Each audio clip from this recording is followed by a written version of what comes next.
Jadi kesunatan nikah iku nek iso iku ora untuk keluarga. Tapi nak wong liya gak prospek ya monggo nak terpaksa untuk misanan.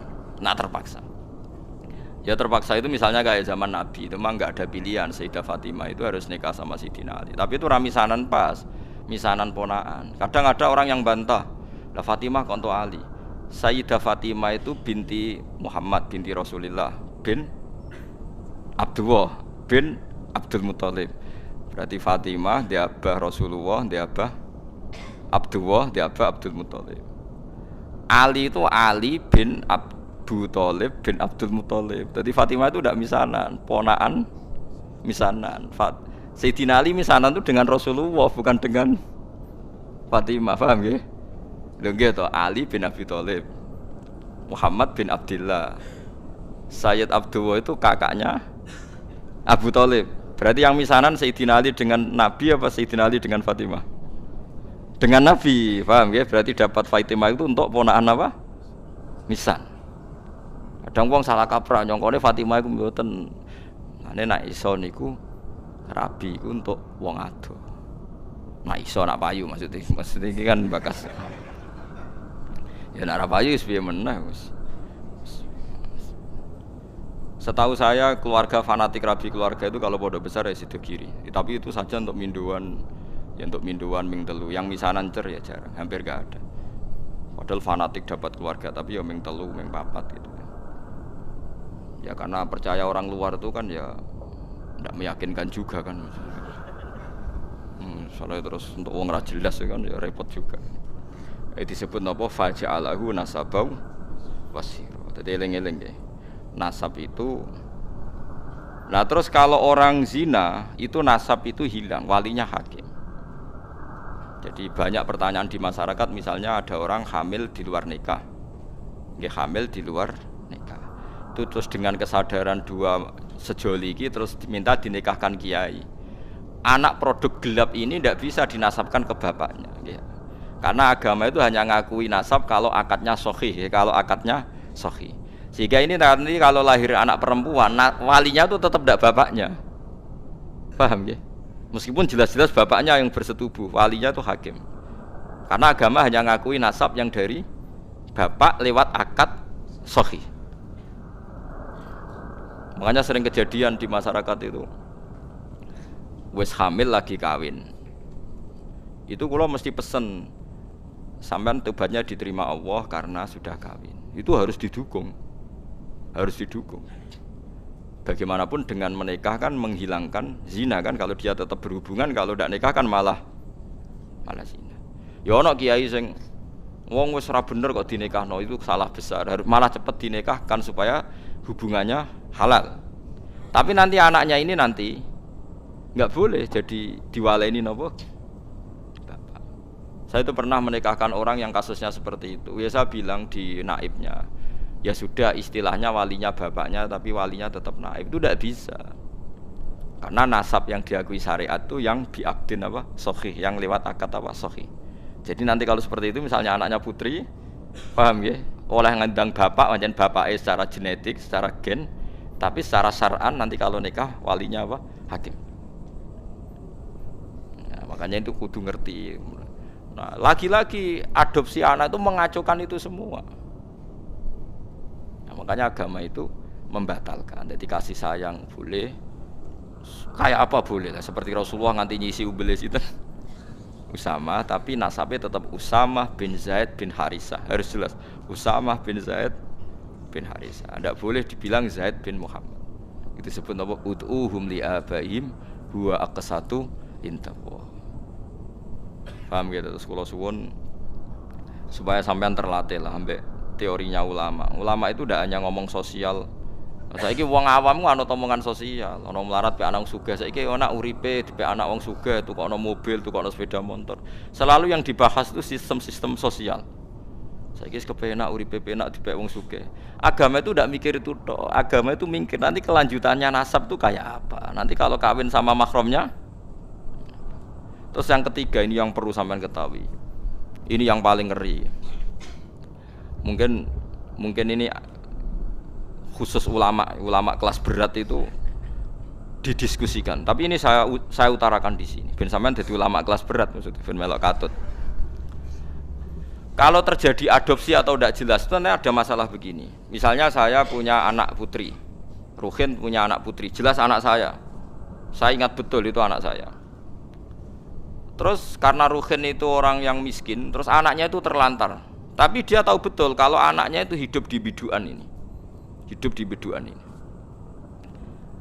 Terus Ruhin punya anak lelaki, mau kawin sama perempuan biduan. Enggak jelas. Dia yakin kalau anaknya itu di biduan, tapi tidak tahu yang siapa. Itu ada ulama yang mengatakan, jika jumlah perempuan itu masih bisa dihitung di kawasan itu, maka haram semua perempuan biduan. Karena ditakutkan jangan-jangan yang dinikah itu saudaranya kandung. Mulane kena ada anak jogeman hilang. Soalnya kita anak wedok hilang ning Batam. Kowe jek eling betul nak ilange ning kawasan Pulau Gadung misalnya di Jakarta ning Pulau Gadung. Ku semua perempuan Pulau Gadung haram dirabi anak ember mergo dikawinkan kok rabi untuk dulur. Paham nggih? Dan semua ngeri betul itu. Mulane wong nak di anak kudu jelas manggon ndi saiki melok sapa. Terutama semegatan-pegatan yo hen yo. Kok dek ada anak ning Banyuwangi dek mulane tak elingno bolak-balik. Bejo dek ketemu tak kon nulisi uripe ning ndi. Karena kalau masyarakat hanya ngomong wis mbok Wesley ta ora mangan ta ora, ulama itu kepentingannya lebih dari itu, paham ya? Paham ya? Itu bolehnya kalau kampung itu masih bisa dihitung. Itu satu kampung tuh haram semua. Jadi misalnya sak biduan jumlahe 700 wong. Berarti 700 perempuan itu haram dinikah anak Ruhin sing lanang. Mergo ditakutkan saudaranya. Ya misalnya sampean bantah ngene.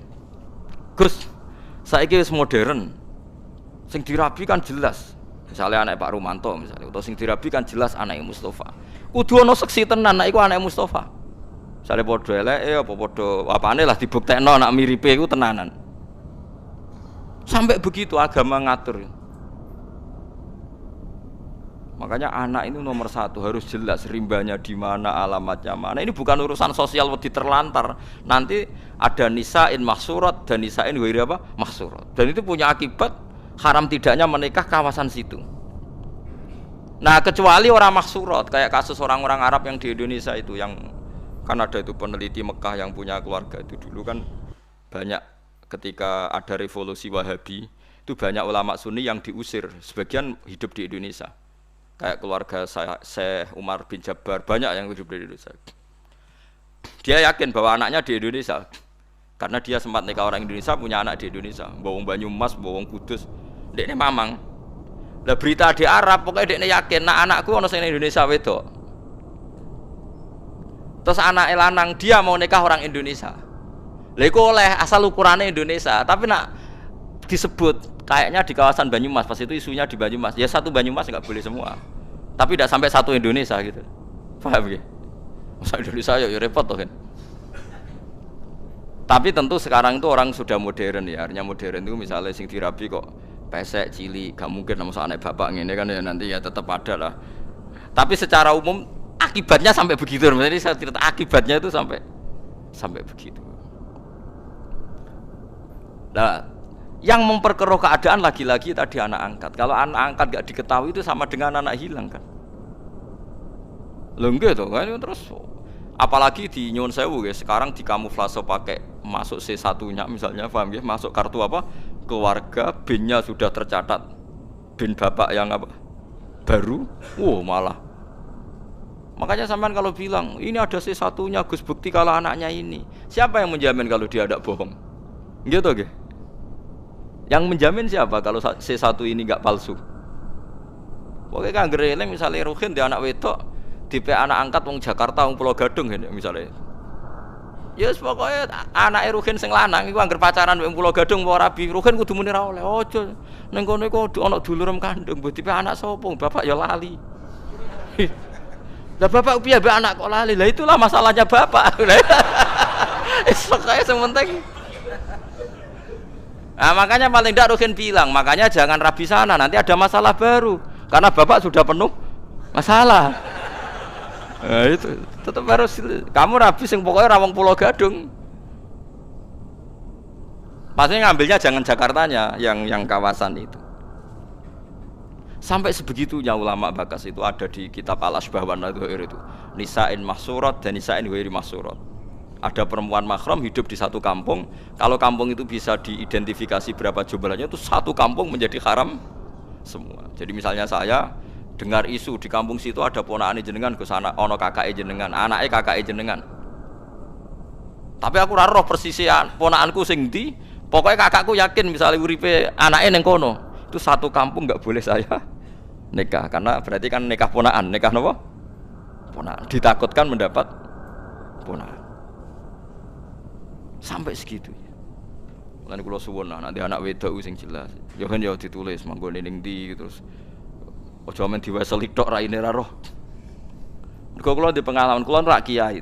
Kowe ora rasane dadi kiai, nek kula ora rasane dadi kiai.